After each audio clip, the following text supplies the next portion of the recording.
Hi friends, welcome to my channel. இன்றைக்கி நம்ம சேனலில் என்ன பார்க்க போகிறோம்னா, டேஸ்ட்டான ரசம் எப்படி வைக்கிறதுன்னு பார்க்கலாம். சிம்பிளாகவும் இருக்கும், டேஸ்ட்டாகவும் இருக்கும். எப்படி வைக்கிறதுன்னு பார்க்கலாம். ஒரு ரெண்டு பூண்டு நல்லா உரித்து போட்டுக்கலாம். அது கூடவே மிளகு சீரகம் ஒரு 2 ஸ்பூன் சேர்த்துக்கலாம்.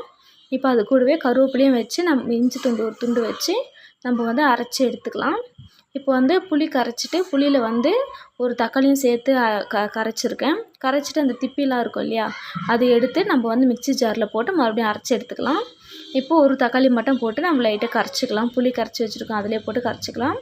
அது கூடவே கருவேப்பிலை, கொத்தமல்லி ஃப்ரெஷ்ஷாக இது பண்ணி க்ளீன் பண்ணி இப்போ அதில் நம்ம கரைச்சி வச்சுருக்க புளியில் சேர்த்துக்கலாம்.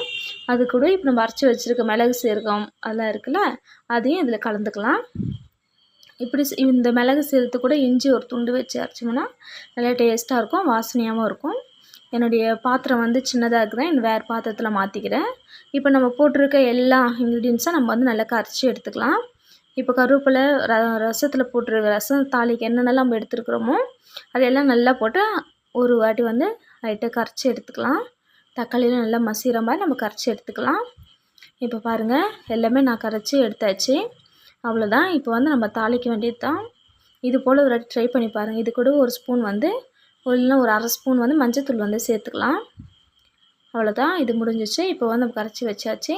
இப்போ கடாய் வச்சு இது எண்ணெய் விட்டு ஒரு ஸ்பூன் கடுகு, ஒரு ஸ்பூன் வெந்தயம், ஒரு 5-6 காஞ்ச மிளகாய் இதெல்லாம் போட்டு நம்ம வதக்கிக்கலாம்.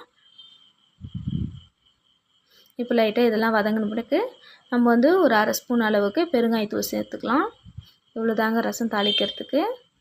அவ்வளோதான். இப்போ இது நல்லா வதங்கின உடனே கொஞ்சம் லைட்டாக கலர் மாறினா நம்ம கரைச்சி வச்சுருக்க ரசத்தை இதில் ஊற்றிடலாம்.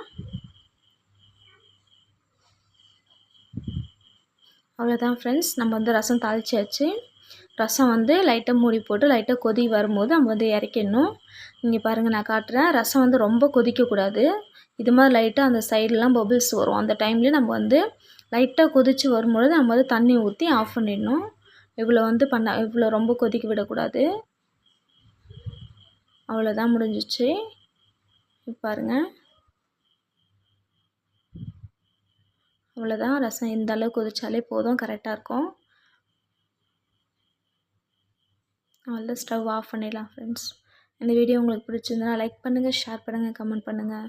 இல்லை டேஸ்ட்டான ரசமாக இருக்கும். இது மாதிரி நீங்கள் ஒரு ட்ரை பண்ணி பாருங்கள். ட்ரை பண்ணி பார்த்துட்டு எப்படி இருக்குன்னு கமெண்ட் பண்ணுங்கள். இந்த வீடியோ பிடிச்சிருந்தா லைக் பண்ணுங்கள். Okay, bye friends.